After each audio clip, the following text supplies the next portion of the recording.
Hey, everybody. Welcome to Is This Thing Working? Episode 114. Before we get started today, though, let's remember our sponsor. Today, our sponsor is Brickhouse Nutrition.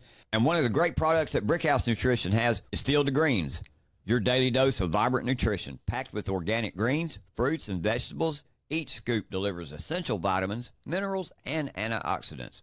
Simply mix with water or add to your favorite smoothie for a refreshing boost of vitality. Fuel your body with the goodness it craves. Experience the power of Field of Greens and thrive every day. I love Field of Greens. I have some myself. I use it every single day. It gives me energy. You know, after I get through drinking my coffee, of course, I have a green drink, and I love it, and I put it in my green drink. It's part of it, and they have different flavors. I have the wild berry, so check them out. Thank you to our sponsors and for you for clicking on the link below. Get you some Field of Greens. You'll feel better for it. It's www.brickhousenutrition.com. How's it going? It's great. It's great. How was your weekend? Rainy.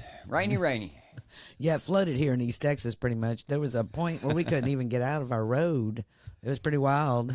We've got through it all right. Went out and fed the chickens and took care of our little piece of farm that we have. It was kind of fun. I hope everybody had a great Mother's Day. I hope that all of you had a chance to get together with your mother and honor her on that special day. So let's get moving. Before we start the show today, though, we want to state these opinions are our own. If you agree with us, tell your friends and share the show. Also, stomp that like button and please follow or subscribe wherever you see the name. Is This Thing Working? Also, you can get to every show and podcast on our website at www.is-this-thing-working.com. So check us out. Thank you for helping James and I grow every single day. And while you're out doing all that, make sure you download the Rumble app so you can follow the show and you will receive instant notifications when we go live Monday through Friday at 2 p.m. Central Standard Time. Thank you. Let's get on with the show. Let's do it. So every day we start with Trump Watch. That's it. You know, this weekend, it was pretty wild. We followed it all. Trump had this massive rally at the New Jersey shore in Wildwood. It was pretty wild. It was almost 100,000 people attended. You know, that's a number that actually Wildwood put out. No one else, just the city of Wildwood, because they would know, since how they had every hotel room, all restaurants were full. Yeah. The pictures that you're seeing on social media, man, I've seen quite a few of them. And they're amazing, but they still don't do it justice, man. You know, when we were watching it live the other day, we were watching it on Right Side Broadcasting Network, on RSBN. We were watching it, and they would pan the crowd.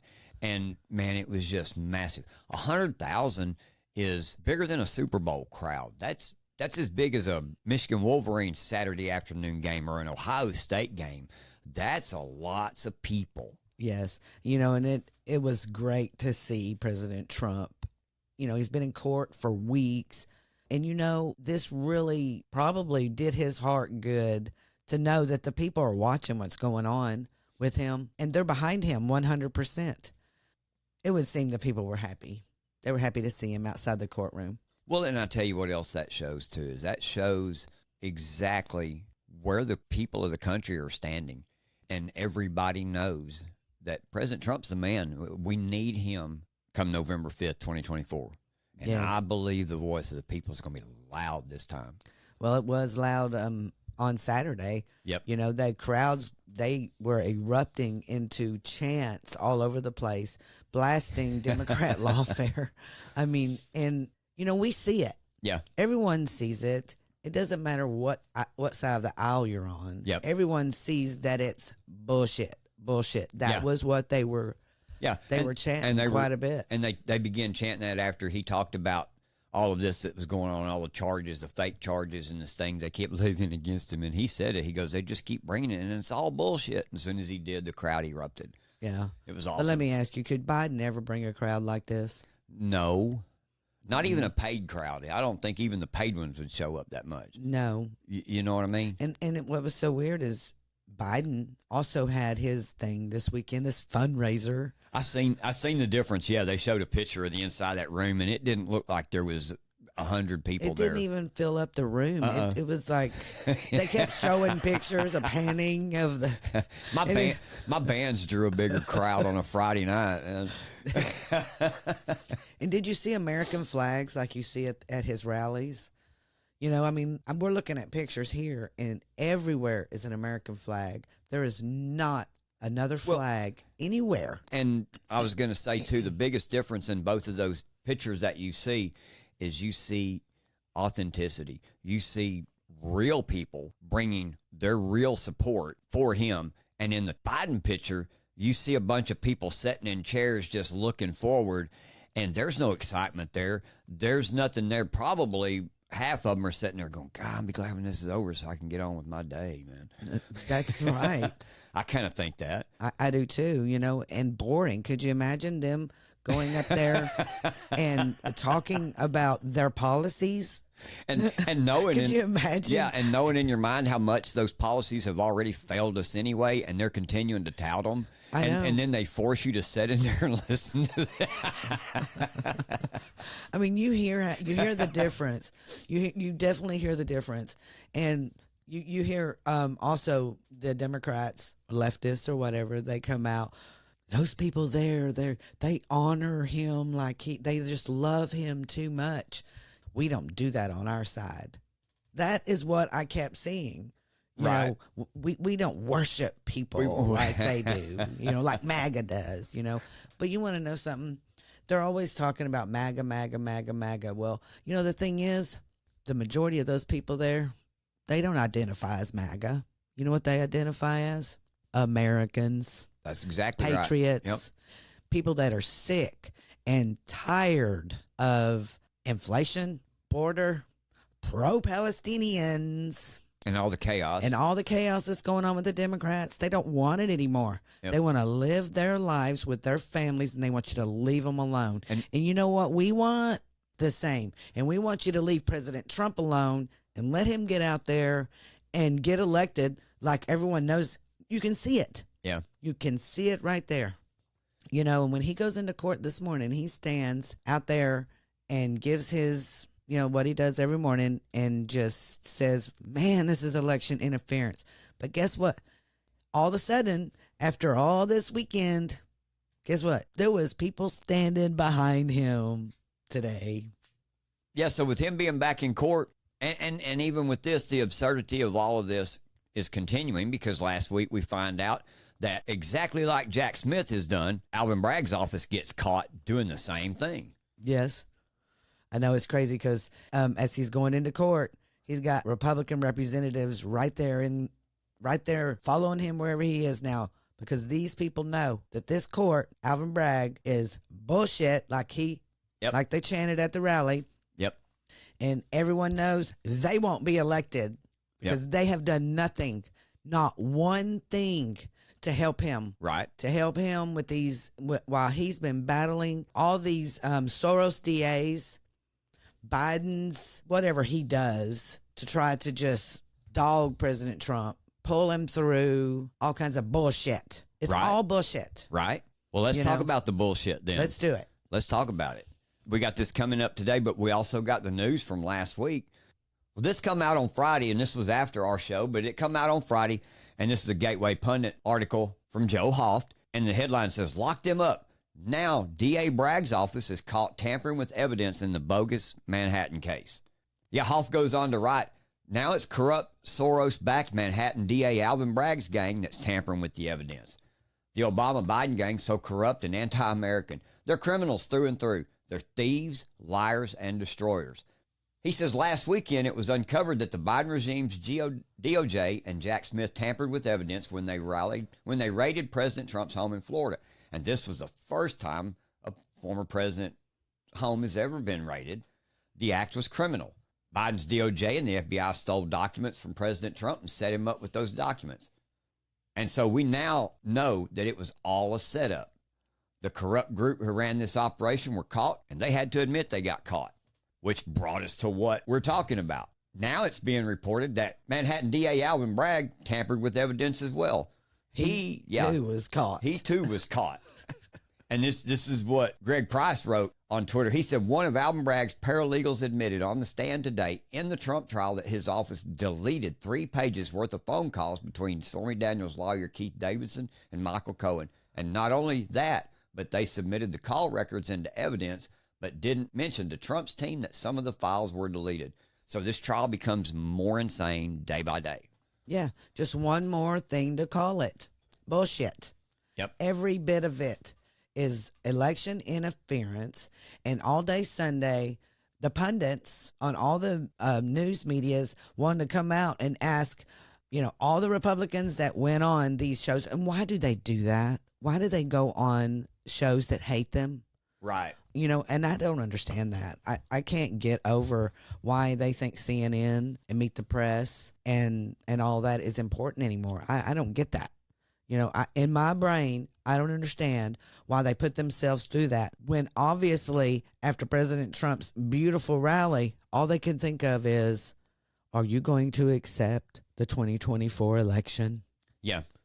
Well, and it's because they're all paid for, and that's why the narrative has to come out.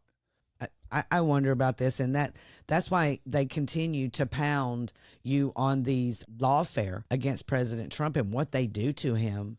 Like they say here, the trial becomes more insane by the day. Yeah. But at the same time, no one's going to stop it. Yeah. Who's stopping the trial? Well, exactly. Just talk about the insanity of the whole thing anyway. Just talk about the complete insanity. Every witness for the prosecution that you have brought up has completely destroyed your case. Stormy she destroyed your case.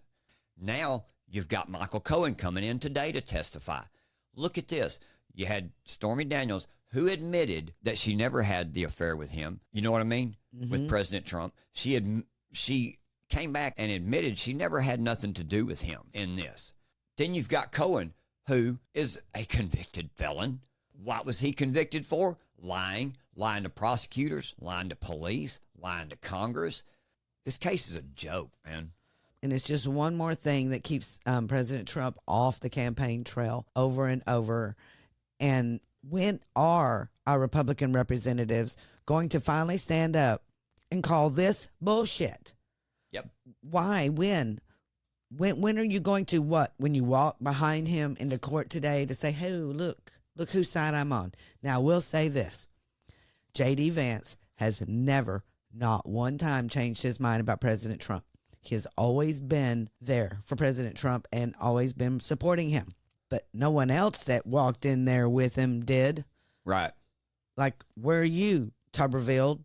Mm-hmm. I mean, all of a sudden your name comes up. You know why? Because you want to be elected again.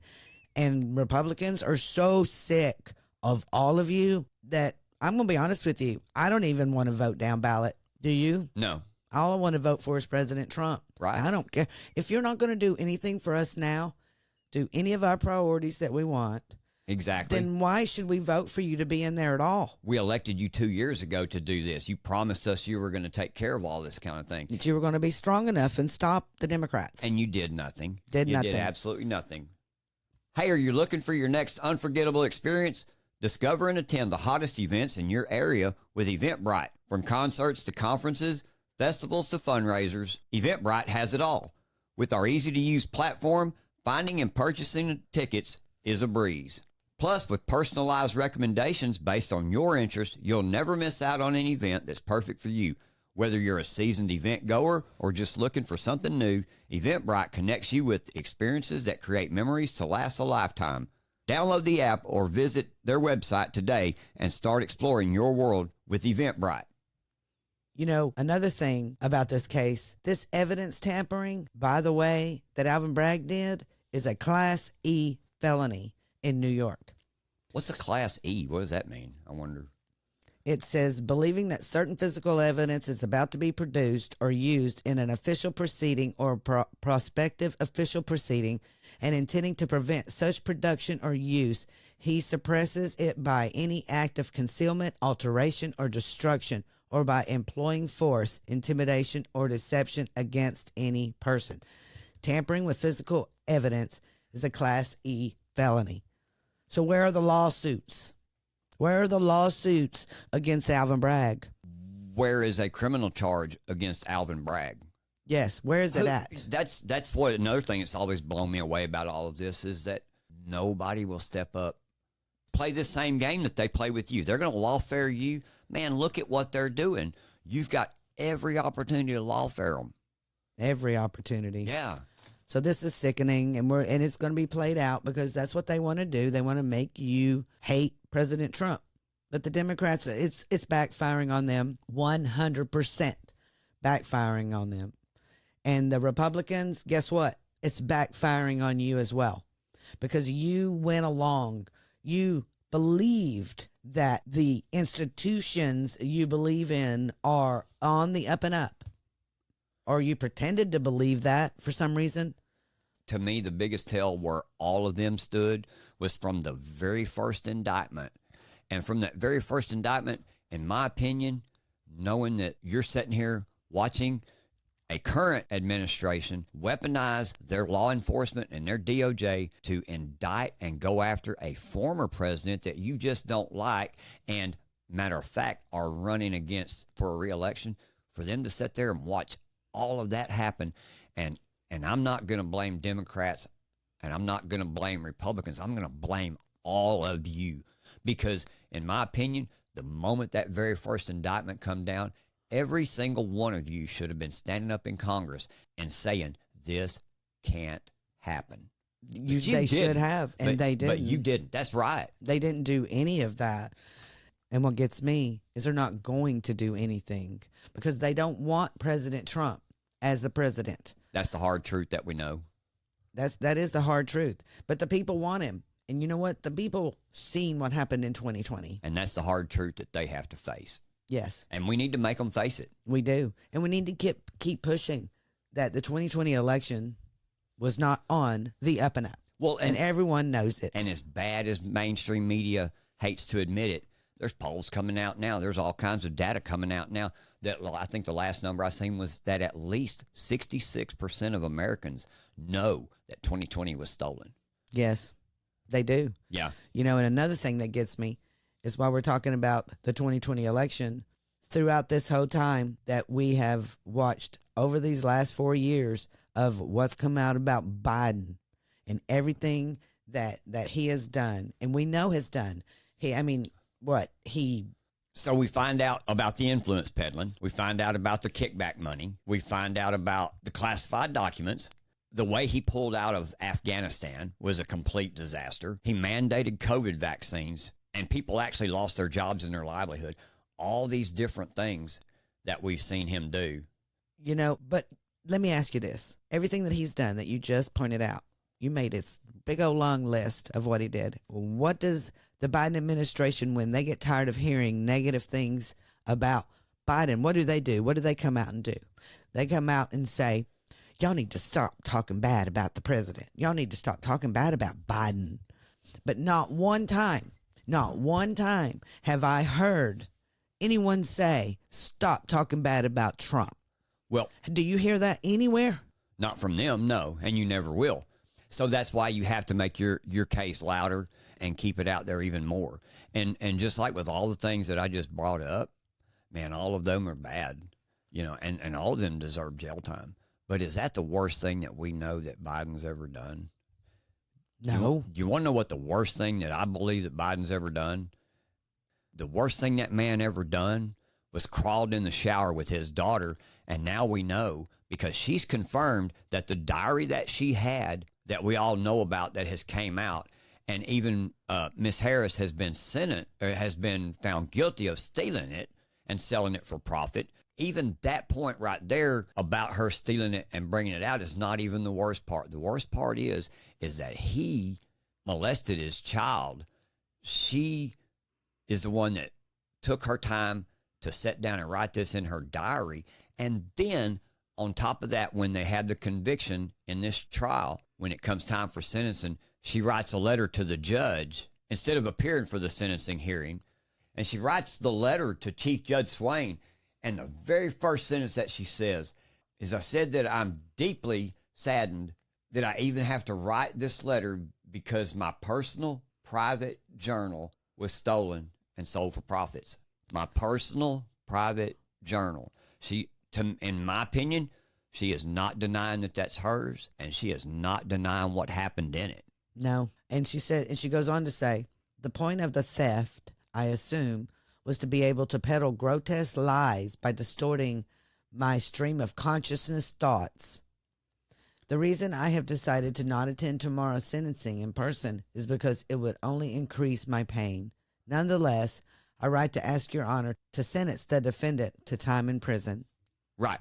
So I'm a victim. I want to see justice done, but only to her for stealing my diary to let this secret get out.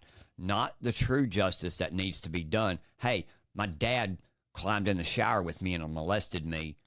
Are you going to arrest him? Yes, but she does state in there, by distorting my stream of consciousness thoughts. So how was it distorted when it was written down? Exactly. You said it. You said it, and people have showed this picture over and over of where it was said. And then it goes on to say, the defendant's actions can constitute one of the most heinous forms of bullying, not to mention a complete violation of my privacy and personal dignity. After being the victim of a crime in my early 20s, I developed PTSD. The journal that was stolen was part of my efforts to heal. I am a private citizen targeted only because my father happened to be running for president. In other words, the extensive work I have done to move past my trauma was undone by Ms. Harris's actions. The defendant's actions have created a constant environment of anxiety, fear, and intimidation in which my innermost thoughts are constantly distorted and manipulated. There are those words again. Uh-huh. And what I thought was crazy, she goes, I am a private citizen targeted only because my father happened to be running for president. So again, the true issue, which is my dad climbed in the shower with me, is not what she's concerned about. She's saying that she was targeted because he was running for president. Your dad molested you. And that you haven't called him out on it. Anyway, and the whole letter is full of hypocrisy. I mean, throughout the whole thing, it's full of contradiction, it's full of hypocrisy, and it's full of, like you say, manipulation and misleading. Because here she is wanting you to focus on Miss Harris when truly Miss Harris is not the true focus. The focus is what your dad did. And can you imagine, being the president of the United States and this be out there? I mean, it's a criminal act what he did. And I do get her being traumatized. I mean, I'm not discounting that. I know. I'm not in any way trying to say that her pain isn't real. But really, ma'am, your pain should be against your dad. You should maybe have a conversation with him and maybe not keep bringing your dirty laundry that you don't want people to know out here into the public. Hey, here's an interesting theory about this, too, of why all this came out when it did. Because it is kind of interesting that they've held on, and all of a sudden, bam, here it comes. Mm-hmm. Maybe this is her chance. Maybe this is Hunter's chance. Maybe the laptop in this diary was their way of hurting him in this reelection. Maybe I wonder. Yeah. Because Biden isn't doing very well in the polls.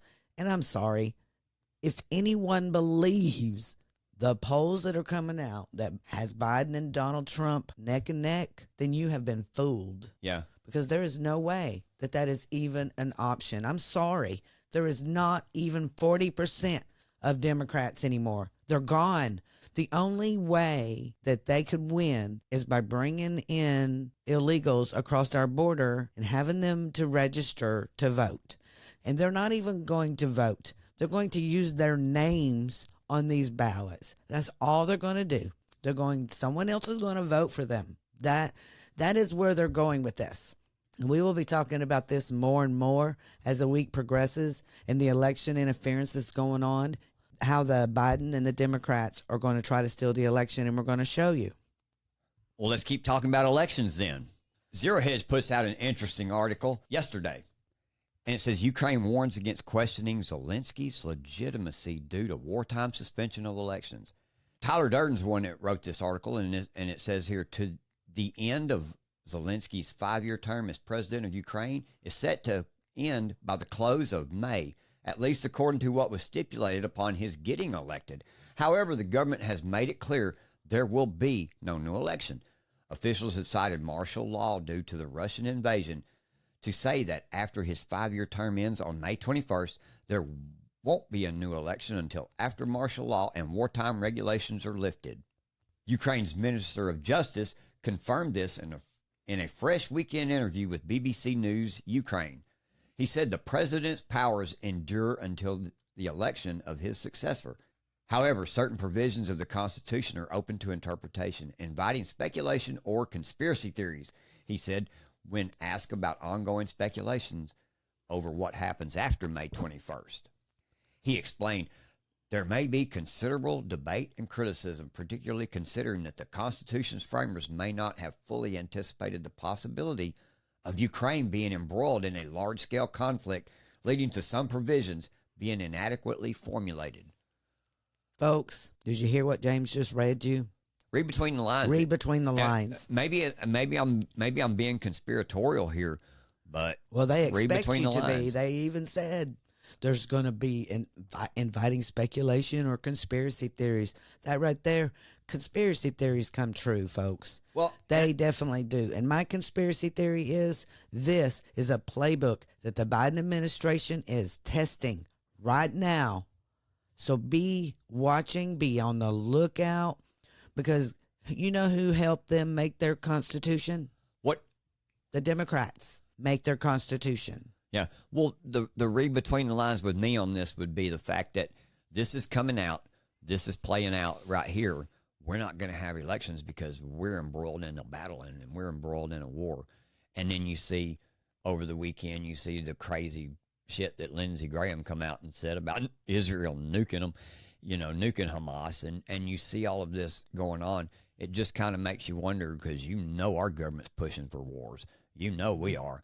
And at what point are they going to go, hey, we're so embroiled in this shit that we can't get out of it. And for national security interests, we're going to suspend our elections and we're going to have martial law here. I'm not saying that would happen, but damn, that's a possibility. And you're not the only one that's mentioned this. There have been several people out there that have been very concerned about martial law. And after what Lindsey Graham said yesterday on Meet the Press, it totally blew my mind. And I even posted, this is the start of World War III. And in the event that a war happens and something like that happens, do you think that the Biden administration is going to pause at any moment whatsoever to stop martial law? Man, the way that they've done everything they can to hold on to what little bit of power that they do have, doesn't surprise me at all. Look what they did during COVID. Yeah, they didn't have a problem mandating and pretty much doing martial law then. We had to go with their emergency powers. Mm-hmm. They are not afraid to use emergency powers to keep power. Is this thing working? Rise up. Well, hey, everybody, that's it for today. Thanks for listening, and I hope you've enjoyed the show. Hope you've learned some things about what's going on around us in the nation and in your communities. We couldn't do this without your continued support either. We appreciate all of you showing up, taking the time to listen to us today. So please, like I say, make sure to hit the like button, share our show with all your friends. We'll see you next time on Is This Thing Working? And as always, I'm James, and that's my lovely co-host over there, Denise. And we'll see you next time. We're out.